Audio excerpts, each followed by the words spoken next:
1999 to Beychella, remixing hotel sales. Tré Wilke IV may be new to hotel sales, but he's already making waves. Using more progressive consumer-centric strategies used in other industries. He's a sales coordinator and new business development at Evans Hotels, and he came on the show to talk about what these new strategies are, what problems he's seen in the industry, and tips for those who are struggling, still using some of those strategies from 1999. Let's go.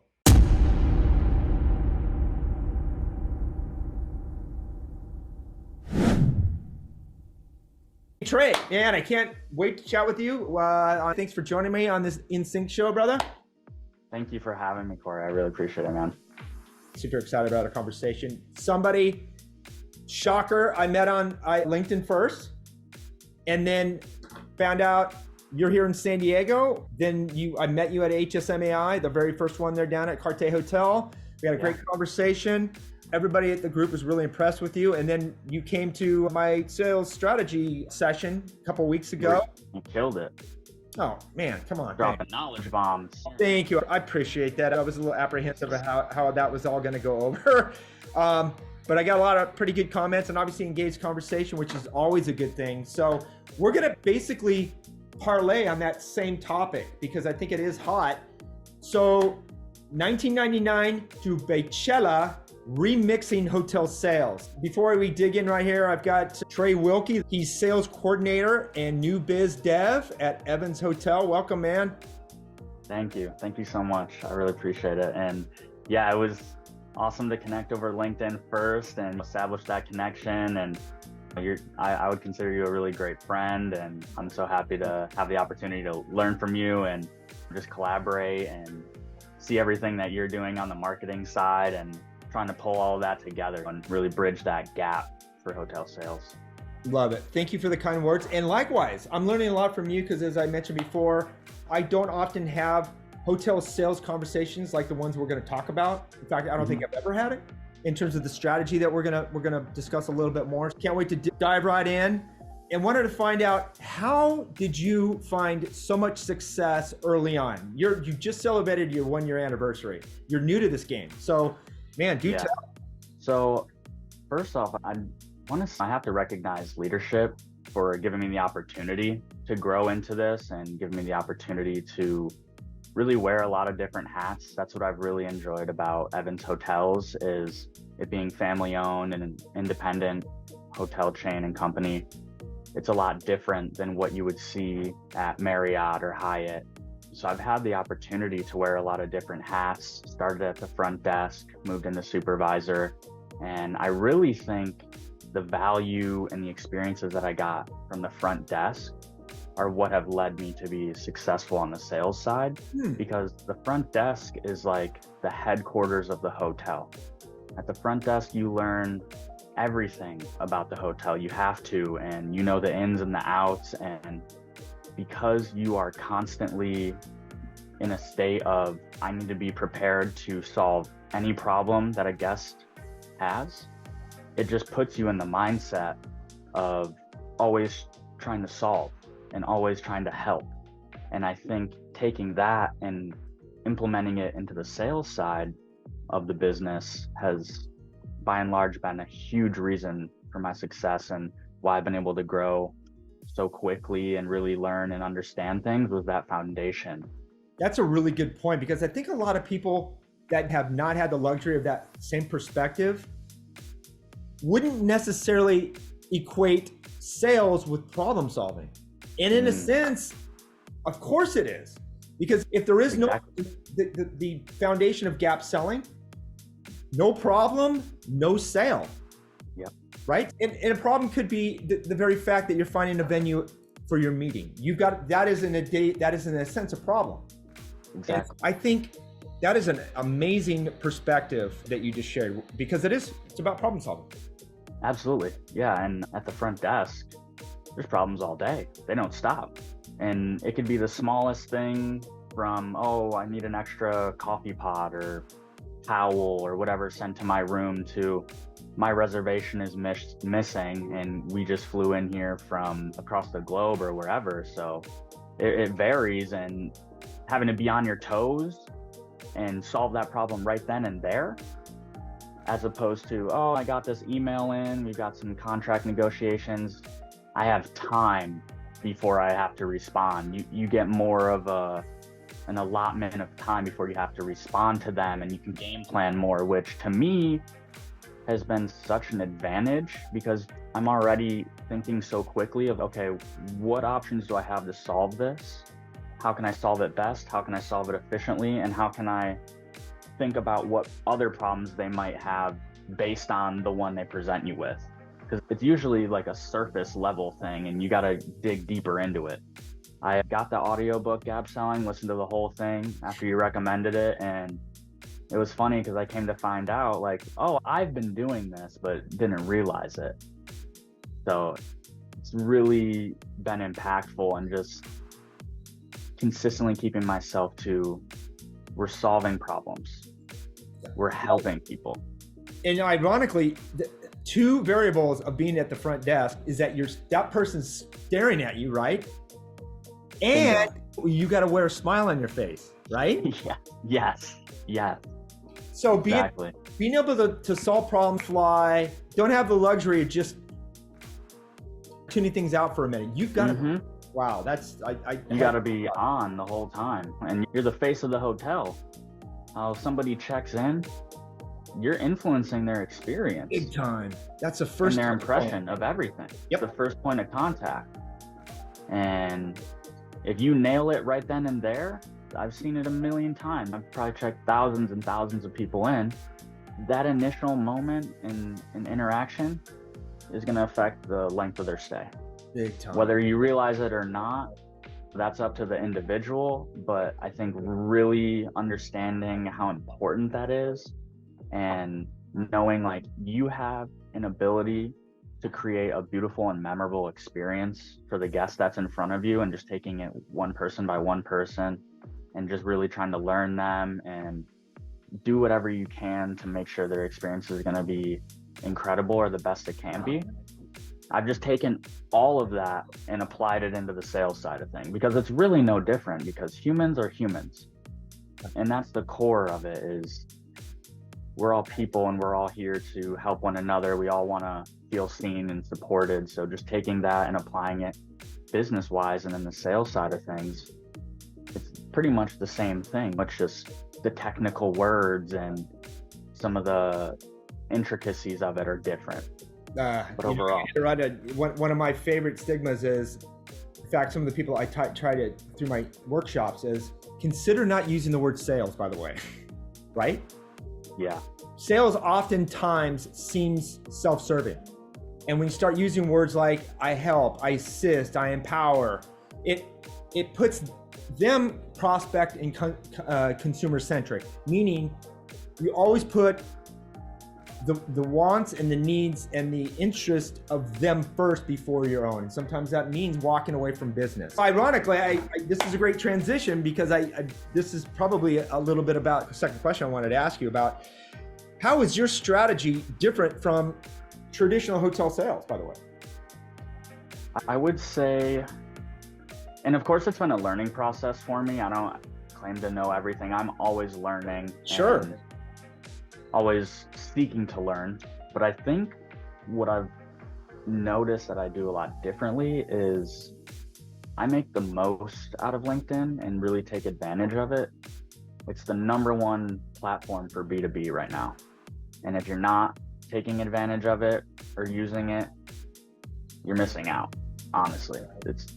We try to say, oh, don't get FOMO, but this is something you should get FOMO about, because it's taking off and it's such an incredible opportunity to connect with meeting planners, event planners, executive assistants. And I believe you said it best at the sales and prospecting education that you did for HSMAI, was your LinkedIn page is not a resume, it's a landing page.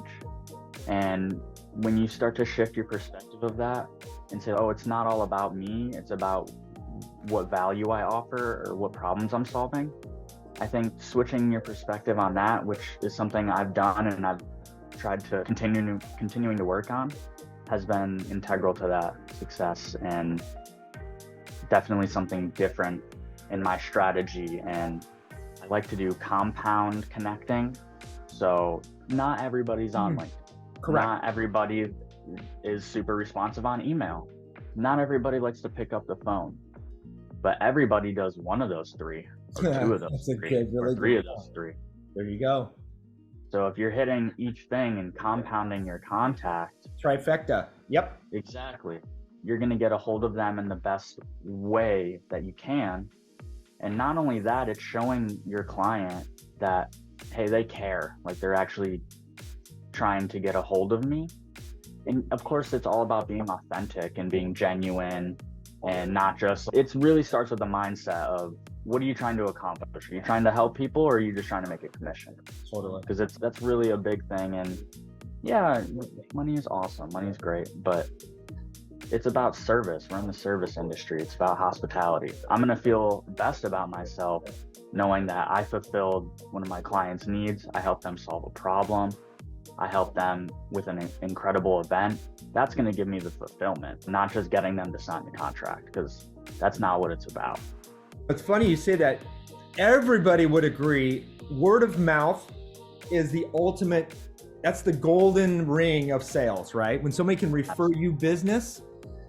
So when you come from not a self-centered, but a customer-centric, where you're there to help, and this is where I like to underscore the importance, because this industry is obsessed with attribution, looking at clicks and where did this come from, and this whole concept of dark social, right? Where Tré, in fact, because now you and I have built a relationship, I trust you that if somebody calls me and says, Cory, I've come to San Diego, I need to have a meeting, where do I go?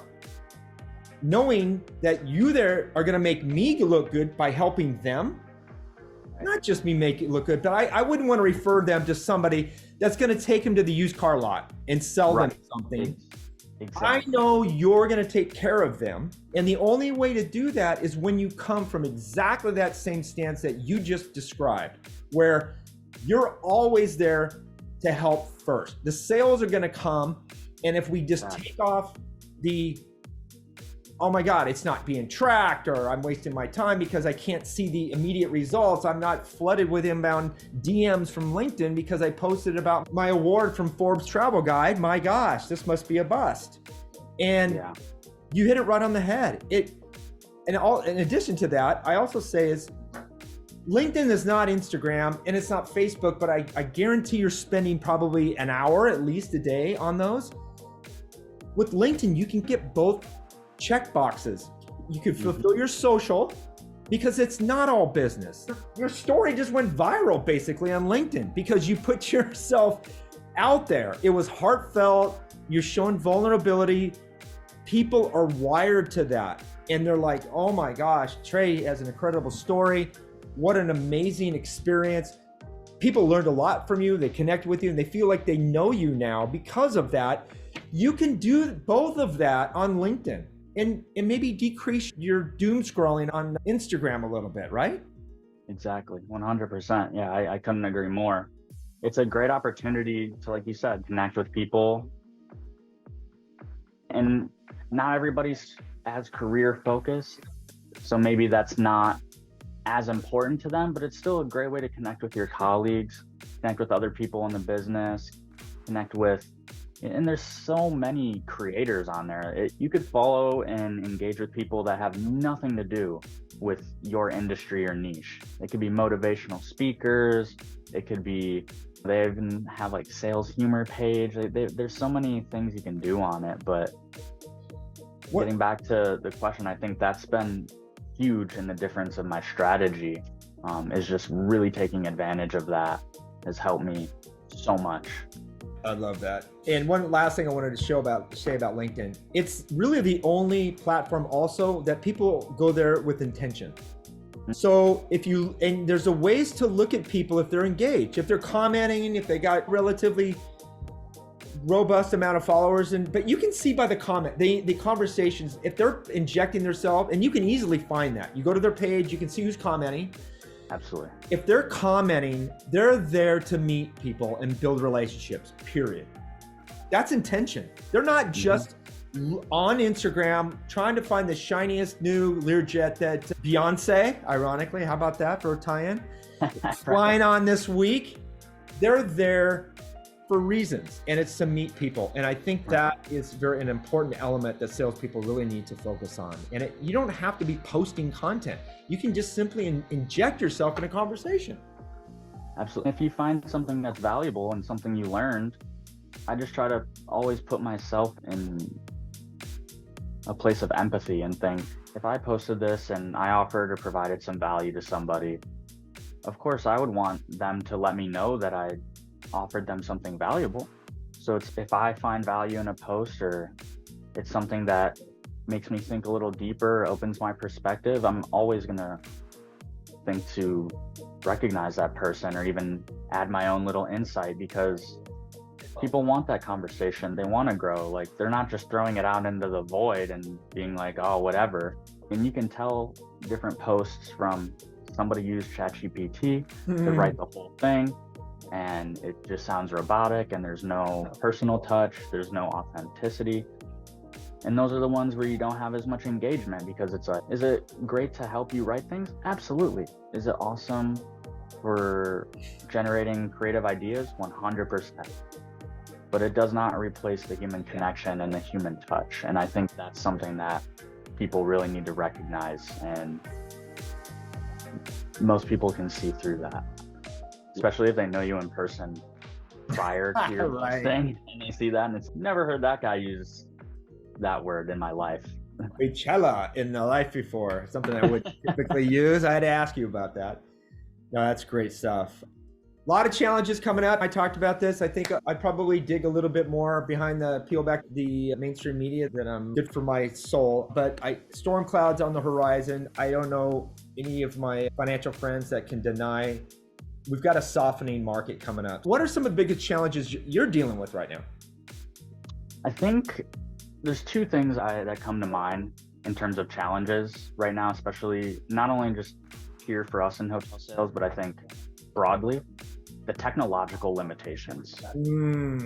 If you look at any major company doing sales right now, look at Salesforce, look at HubSpot, look at any tech startup, they all have tech stacks that are 20, 30 years ahead of the entire hospitality industry. Absolutely. Even luxury properties have legacy systems. Yep.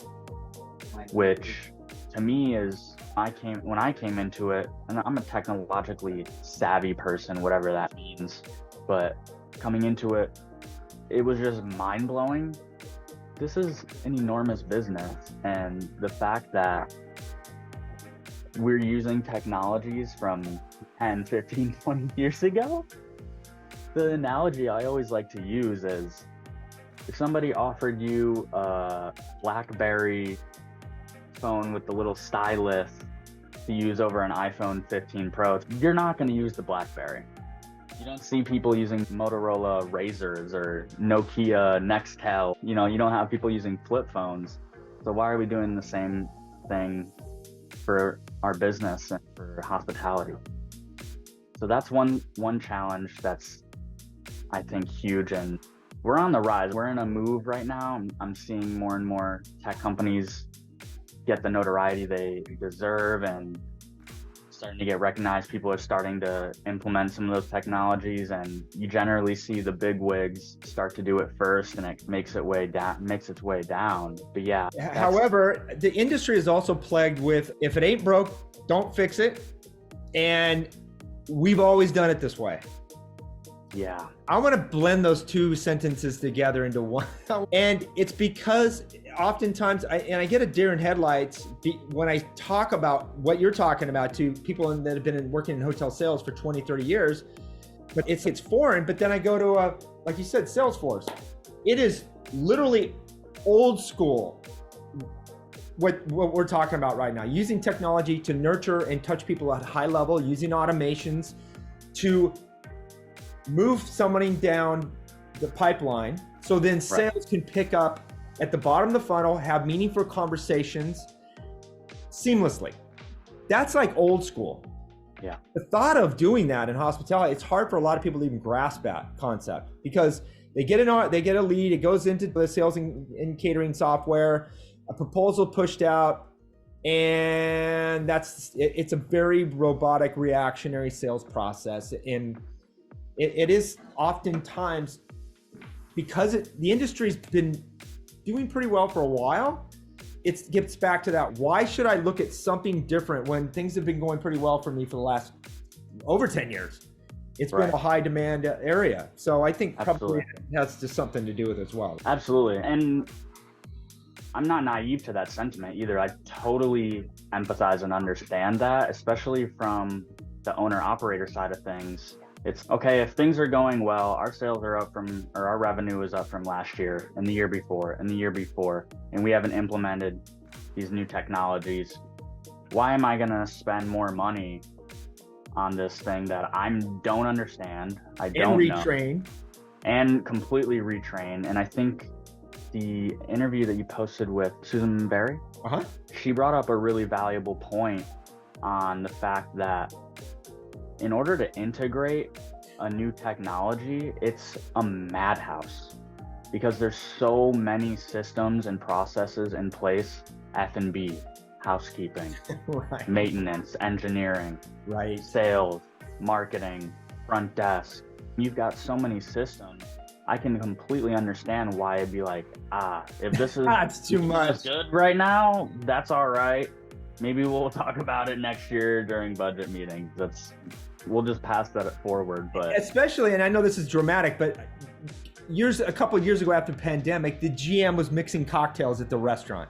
Yeah. So the thought of a whole new tech system, it's just so mind blowing. So yeah, totally agree with you on that. What was your second point that you were going to make?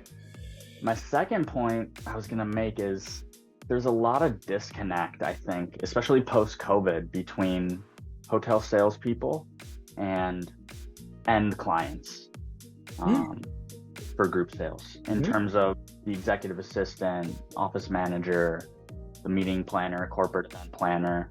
For people that are seasoned, your conference direct, your Helms Briscoe, most of those people are coming from the hotel sales side. They did 15, 20 years, Marriott, Hyatt, whatever big name brand. They're experienced, they get the deal, they know the contracting, they know the concessions, they know it all. That's not where the struggle is.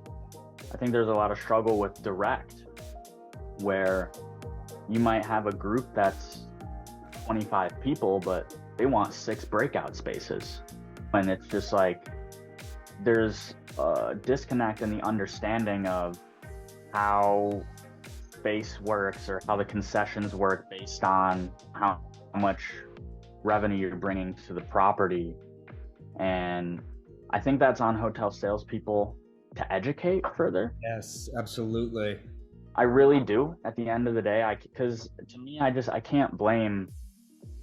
can't put any blame on the client or people that are just coming into planning those meetings, because the only thing I can think of is like, that's a lot of pressure. You're the executive assistant, and now it's time to plan our offsite. You're handed a piece of paper, call these hotels. Like, we're supposed to be the ones educating them. We're supposed to be the ones helping them and actually providing the value and taking them through the process. If they're calling in and they're not just submitting an order, they want your help.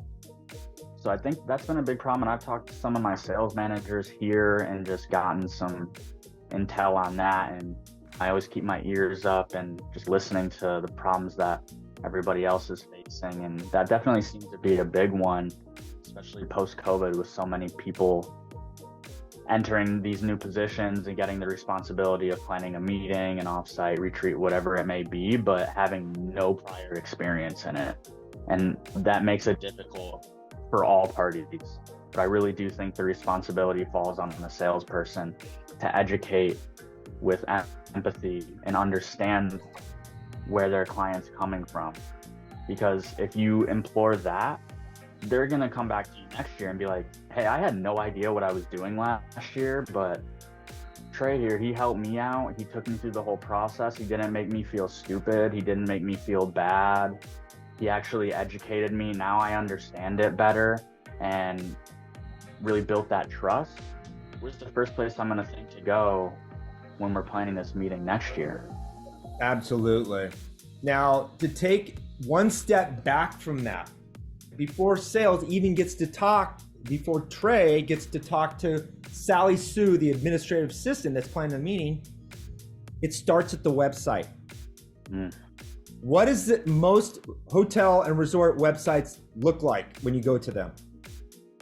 A very long form to submit your RFP. If I go to most hotel websites, it makes the assumption I know what I'm talking about. It doesn't give me basic terminology of what's attrition, what's food and beverage minimums, what's an agreement, all of those things. There really is no source for a non-professional meeting planner that's starting at the ground level to plan a meeting. Every hotel website looks the same on the meetings and event side. Now, weddings might be a little bit different because they understand the bride. Let's hope they have one marriage in their life, right? Right. They need to take the bridal perspective for meetings and events now and back it way up and start at the very beginning. I couldn't agree more. I think that's a really great analogy and great way to look at that, because I think it's unfair to assume that they know everything or they know what they're doing. I think that's unfair to assume that. And there's new people entering that career every day. And changing because they're in and out of the job churn, right? And it varies so much market to market, whether you're doing like an excursion event and you're in the mountains and you're doing rock climbing and zip lining, or okay, we just need a Courtyard by Marriott and we just need a room with 10 chairs in it. You know, it varies so much that I think you could mention putting like a FAQ page. Absolutely. Yeah, something like that. And that's simple. Totally. It's really simple. Not only that, click and go to that and boom, now you're educated. It's a double benefit. Google and search in particular love FAQ pages. It's like a huge search signal. There are some others. Your process. What does your process look like when you're going through a meeting? How do you, step 1, step 2, step 3? Why is the team why aren't you on the website? I agree. FAQs, video content, the basics of a meeting setup. What's the difference between a Chevron and other presentations? I'm shooting from the hip there. They talk about chevrons, and I thought that was interesting because of the logo. Yeah. So much room, just like we talked about, to educate. There's a huge gap, and whoever is going to jump on this is going to get more business from these planners. And my question to you is, because you're on the forefront of the sales, just what's a rough guesstimate between the percentage of professional meeting planners that don't need any help and someone that you would deem a non-professional meeting planner? Did you have just a guesstimate? I think overall it's probably like 70-30, 75-25, 5% that we work with are professional, and then maybe a quarter of them aren't. But I would say that it gets closer to 60-40 when you get into a smaller market. When Yes. Yep. Companies that are just starting, there tends to be a lot more, because they're not making enough money to employ somebody that's like a corporate meeting planner. Right. When most of the time they don't know about third parties like Helms Briscoe or Conference Direct. Like, we don't see as many small market come through those mediums as the bigger programs, 100+ room nights. So I would probably say 60-40 on the small market, 75-25 for everything else. Okay, that's substantial. And obviously you're at a pretty large hotel in San Diego in PB, but I'm talking about a catamaran. Yeah, the catamaran. That's my personal favorite. I've been there so many times. I've had a lot of great times there. Oh my gosh. It's awesome.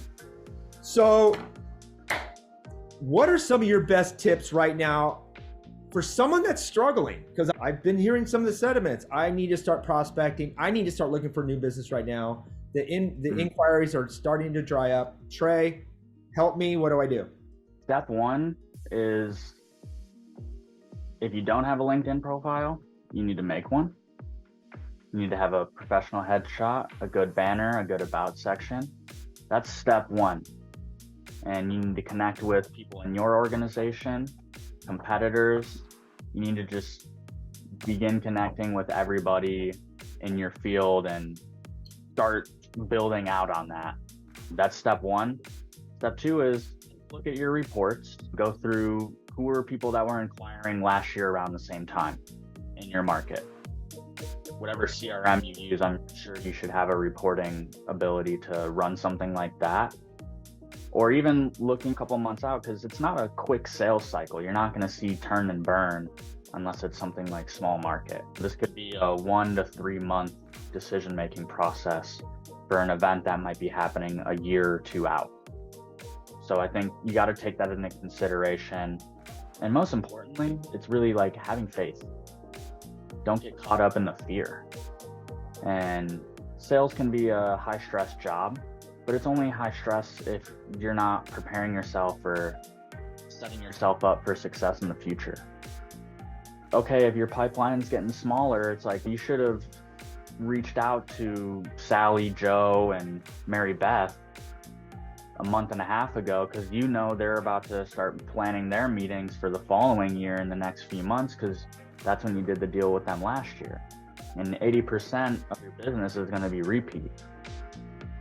That's huge, and I would highly recommend doing something like that. I follow a similar process myself, and it works magically. Nice. Who would have thought? Keeping those relationships intact and actually connecting with them and reaching out to them and not just waiting for them to submit an RFP because, they come back every year. They'll put the RFP through the website, or they'll come through CVAN, or no, we should be proactive about that. In fact, so I'm going to add a few more there. You hit on a few great points. Getting back to what I always mentioned before, sales needs to become BFFs with their marketing department. And there's been this divide forever. And I know commercial strategy is bringing this all together. But even still, literally marketing can make sales jobs so much easier. And if you can easily go to your own website, find out if you've got FAQs, you've got, like I mentioned, is your sales team on your website? Is there a little bit of personal information on there? Add a little bit about the basics. You need to add some basic content. Huge one right now. If you don't have a form that's 4 fields or less on your website, you're losing deals right now. And if you have only an RFP form, especially for that 25 to 30% market share you met, those first-time planners that are absolutely terrified and intimidated by an RFP form because you have no idea. They want your social security number, your daughter's date of birth, and to underscore and this is another marketing initiative, but marketing can set up automations. You should be touching your Delphi list, nurturing, sending out. It could be a funny, inspiring meme. It could be a quick tip. It could be, hey, I'm thinking of you. It could be a birthday every month. Just something sweet, something to show that you're top of mind. No ask, no sales, no jump on a call, none of that. Just something that's fun, personal, and inspiring. And if you fix your website, set up your email, and like I said, your marketing department can do that on the fly. You don't even have to touch it. It needs to look like it comes from you, though. Right. So there's some seamless. When you want to be intentional. And so that leads me to the underscore of what you just talked about. Overall, you need a proactive strategy so that when the S hits the fan, you're not in a deer in headlights. And so just a little bit a day. It doesn't have to happen overnight, but spend 15, 20, build that relationship with your marketing department and get yourself on a proactive strategy so you can offset some of the things when it softens up. Absolutely. And I didn't want to say it because I like to be positive and I like to be, you can do it, anything is possible. I'm very much that kind of person. But the real reality and truth is, if you find yourself in a spot and you're like, man, I'm really worried, I've got nothing in my pipeline, quarter ends in about a month. I don't want to be a Debbie Downer, but at that point, it's a bit late. What Absolutely. were you doing 2 months ago? Everything was hunky-dory when, oh man, I'm sitting at 120% right now. I'm coasting. We're going to sandbag this one till next quarter. We're all right. So and then that falls through, and another thing falls through because you think it was all ready to go. No, you got to stay on top of it. You got to nurture the relationships. And I just think it's a thing that some people fall into is, oh, they're going to come back, or I don't need to reach out to them, or they even just forget, or, oh, I'm too busy. It's like, but you got to put in what you hope to get out. Absolutely. And you got to provide value to your clients as opposed to just always trying to get something from them. It's funny you say that, because part of another, we're dropping some gap selling bombs here. Before you sell, you must serve. Yes, I love that, and I try to live by that because I can tell. We're in the service industry. It's like, why are you? We're supposed to serve and help people. One of my favorite quotes from Jeffrey Gitomer, I use this all the time. I've got it right here on my desk, is if you make a sale, you make a commission. If you make a friend, you make a fortune. Oh man, I love that. That is fantastic. It's perfect. It fits so perfect, and that has resonated with me. I read the sales Bible that he wrote. That resonated with me so heavily, and most of the great sales trainers and great salespeople, and it's always solving a problem. It's always asking your prospect questions to find out what they're hoping to achieve. That's what all the greatest salespeople do. It's not even that hard to realize it. And I think just some people have trouble implementing it because it's a mindset switch. Absolutely. You have to go from, oh man, I'm trying to hit my numbers, or, oh, I'm hoping to just get this sign. You're always just trying to get something over the line instead of thinking, I really hope that this is a great event for them.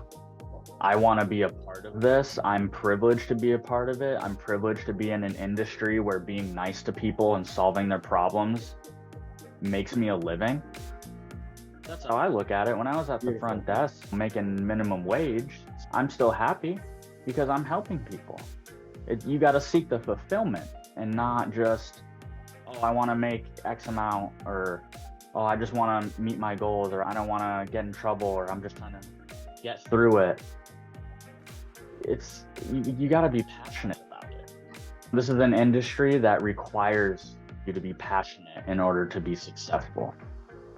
And that's something I love about hospitality. And yeah, I hope anybody that's looking to make those changes looks inside and says, you know what? Yeah, I need to start solving my clients' problems and stop just trying to have them solve mine. Love that, man. Tré, this has been fantastic. I could sit here and babble on with you for the rest of the night. In fact, we're gonna need to save a little bit of gunpowder here for the next round. Before I cut you loose, though, share a little bit about how you got here to San Diego. It's intriguing, your story, and then how people can find you. Yeah, absolutely. So if you want to read the full story, go and check out my LinkedIn page, Tré Wilkie IV. I've got a nice story there. As Cory said, it went a little viral. It was crazy to me to see that engagement, and I'm just so grateful that I made that positive impression on people. It warms my heart, and I'm really happy and grateful for that. Yeah, I had worked in manufacturing prior to moving out to San Diego, post-COVID, as many of us were all going through it and really reevaluating our lives and saying, man, it could be over just like that. And would I be happy if it was all just over? Would I be satisfied with what I did? Would I feel like I actually gave it my all? And at that time, I didn't feel that way for myself. And so I said, it's now or never. And visited California for the first time in 2021. First time I'd been to San Diego, and just something inside me was like, all right, I'm gonna do it. I'm gonna move here. It's always been a childhood dream, and I'm gonna go for it. So sold everything, packed it all up, shipped it across the country, left everybody I knew, and ended up here and got into hospitality. And yeah, it's been nothing but a blessing since then.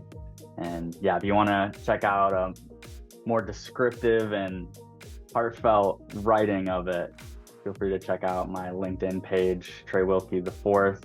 And yeah, I love to connect with anybody in the industry, and just hope I can provide some value, and love to learn about everybody else's passions and what they're doing, and always trying to collaborate. Love it, man. Thanks for the share. And thanks for an awesome conversation. Until next time, I'm sure I'll find you real soon again here on LinkedIn. So appreciate you sharing all this with us, Tré. Thank you. Of course. Yeah. Thank you for having me, Cory. I really appreciate it. And yeah, I look up to you a lot. So thank you so much. Thanks, man. Likewise. Thank you. Right on, brother. Have a good one. You too.